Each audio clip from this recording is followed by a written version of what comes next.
Well, cybersecurity researchers claim around 20% of the world's solar power output has been vulnerable to a cyber attack after experts were able to gain access to solar panel systems used overseas and in Australia. Now, for more on this, I am joined by Bogdan Bhattasattu, who is the Director of Threat Research and Reporting at Bitdefender. Can you start by telling us, what did your researchers discover? Good afternoon.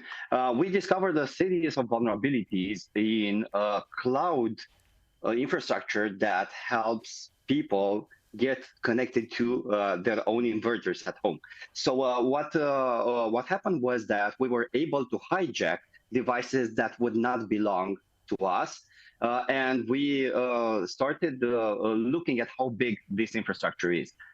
Soon after that, we realized that we had potential access to 2.2 million installations, ranging from home setups with one or two solar panels up until large solar parks that produce significant energy. In total, we're speaking about 195 gigawatts of solar power production that we had discretionary access, even if we were not the owners of those installations.